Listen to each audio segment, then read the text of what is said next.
Bonjour les amis, Fratelli Juventini, bienvenue dans cette nouvelle vidéo. Comme promis, l'analyse du match Cremonese-Juventus qui s'est terminé par le score de 1-2 pour la Juventus. On va tout de suite démarrer avec les slides. Comme toujours, hein, je vous le rappelle pas, hein, lâchez un like, abonnez-vous et commentez. Attendez que je change de position. Voilà.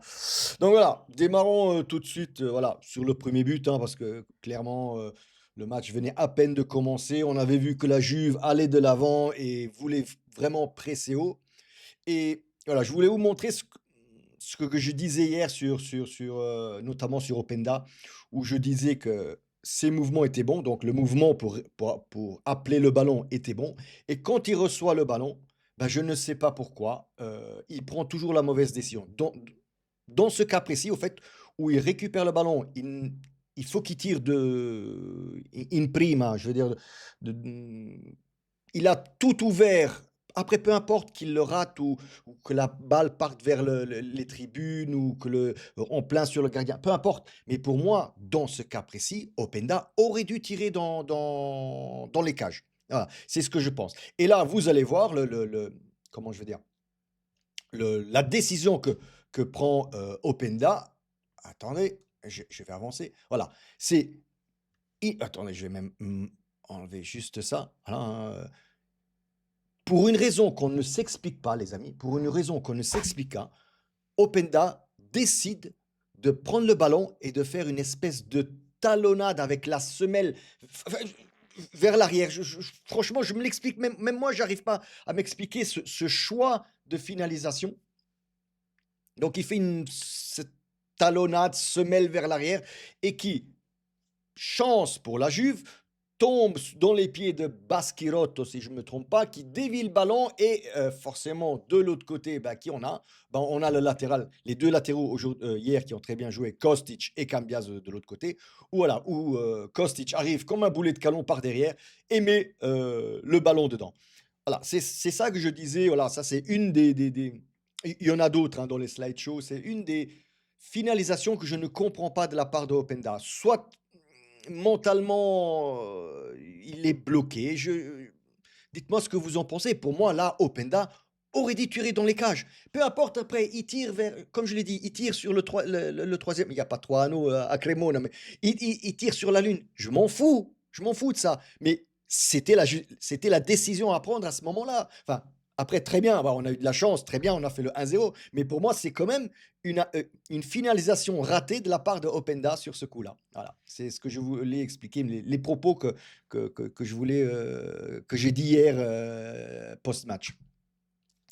Alors ici, on est à la 20e minute et là aussi, voilà, je voulais vous montrer ce que je disais aussi, c'est une touche de balle où là, Kalulu fait une passe à Locatelli qui lui-même, en une touche de balle, sait que Vlahovic est là, envoie le ballon vers l'avant et Vlahovic là fait un super mouvement. Il va à l'encontre du ballon et il laisse passer le ballon. Vraiment, il effleure le ballon pour que le ballon continue et il se retourne.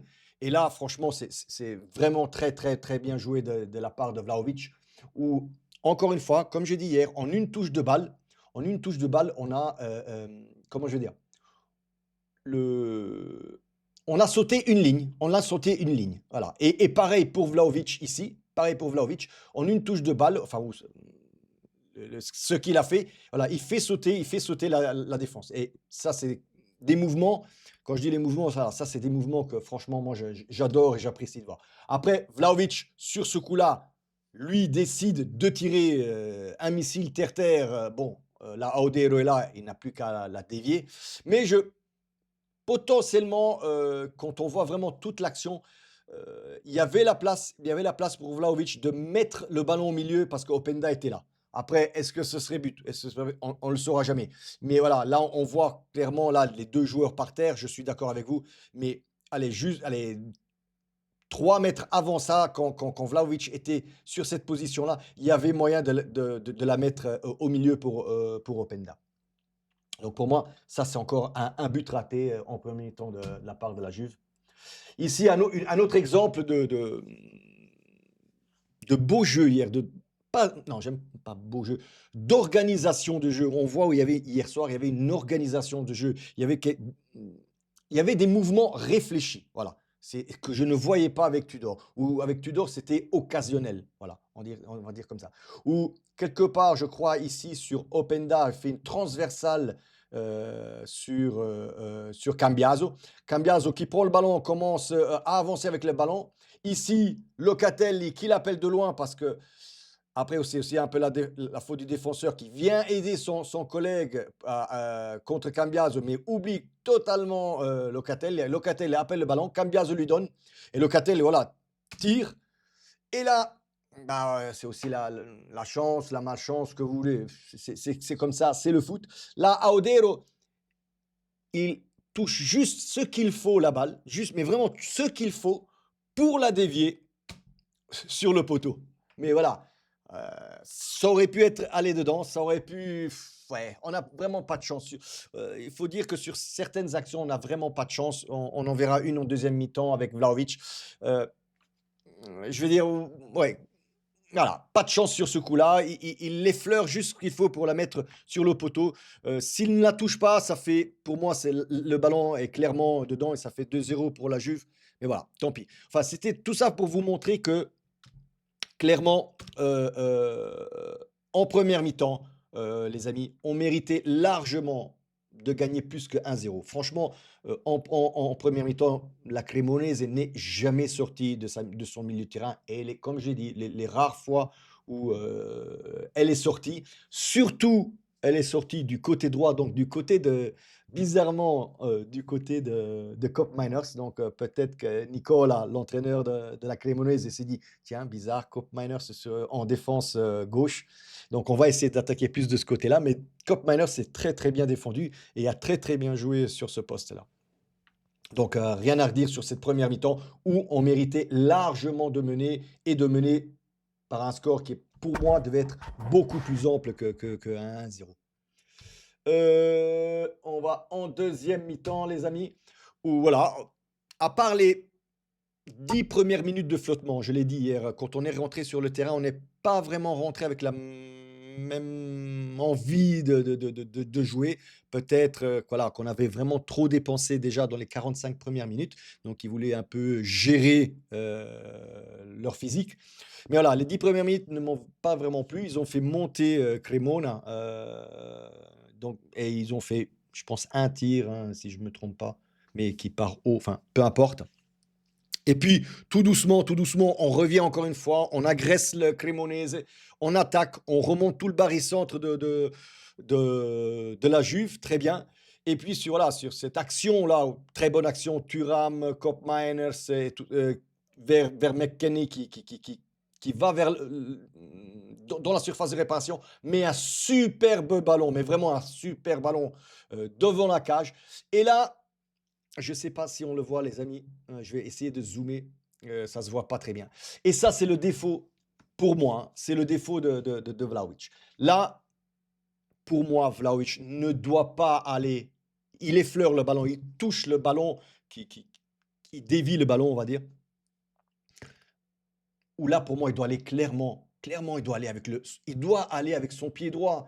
Il ne Là, il essaye encore une fois d'aller avec son pied gauche et il a franchement, il a cette tendance à aller toujours, avec son pied gauche dans des actions, de la sorte. Allez regarder certaines, autres actions qui quasiment les mêmes actions, mais voilà, un ballon qui passe devant la cage où lui, il arrive par derrière, où il essaie toujours d'aller avec son pied gauche et jamais avec le droit. Ça, c'est quelque chose que Vlahovic doit corriger selon moi. Donc là, voilà, pour moi, désolé de le dire, c'est encore un but raté pour moi, hein. Franchement, hier, il nous en a fallu des actions pour marquer 2 buts, hein, clairement. Ici, oui, c'est ça. Ici, ben, on revoit donc après, que Openda, pour la énième fois, a pris la mauvaise décision, je vais dire 3-4 minutes avant, où Spalletti, là, je pense qu'il n'a vraiment pas apprécié. Voilà, je pense qu'il doit parler avec le joueur et voir ce qui ne va pas et le mettre en confiance surtout, mais je ne sais pas. Spalletti donc a décidé de sortir Openda et mettre Kiko à la place. Donc il récupère un ballon ici, comme à son habitude sur la droite, commence à dribbler deux joueurs et essaie de la remettre en arrière. En essayant de la remettre en retrait, je pense que je ne sais pas quel est le défenseur qui fait une déviation, je vais dire, heureuse pour la Juve, hein, comme lors du premier but. Attendez, pardon, hop là, hop là. Voilà, ça c'est bon. Désolé, désolé. Donc voilà. Et forcément, ben, Cambiase qui était là en retrait, donc, prend le ballon, tire. Déviation, si je ne me trompe pas, de Baschirotto ou du gardien Odero, je ne sais pas. Bref, le ballon file dans les filets. C'est le 2-0 pour la Juve. Jusque-là, les amis, on est à la 67e minute. Je pense que c'était amplement mérité le 2-0 parce que pour moi, Cremonese, jusque-là, n'avait vraiment rien fait. Surtout bien défendu de la part de la Juve, de la part des trois défenseurs, Gatti, Koopmeiners et Kalulu. Et là, je vais vous montrer un peu la seule erreur défensive. Donc, ça, c'est le but de Vardy, hein. C'est le début de l'action où on voit il y a vraiment une grosse erreur de la part de la Juve, où on est 1, 2, 3, 4, 5, 6, 7, 8 joueurs en 20-25 mètres. Donc, ça veut dire qu'en une seule passe, voilà, ils ont percé toute notre défense. Vardy qui se lance vers l'attaque. Ici, encore derrière, il y a, si je ne me trompe pas, il y a Kalulu quelque part. Koopmeiners est trop devant. Normalement, Koopmeiners devait déjà. Koopmeiners ici, pardon, c'était sur l'autre écran. Donc, Koopmeiners est trop devant. Il devrait se trouver ici, normalement. Mais voilà, vous le voyez bien, en 20 mètres ici, voilà, on s'est fait avoir. Clairement, on s'est fait avoir avec. C'est notre faute. Franchement, c'est notre faute. Il n'y a que Kalulu aussi, quelque part, qu'on ne voit pas, qui est encore en train de défendre.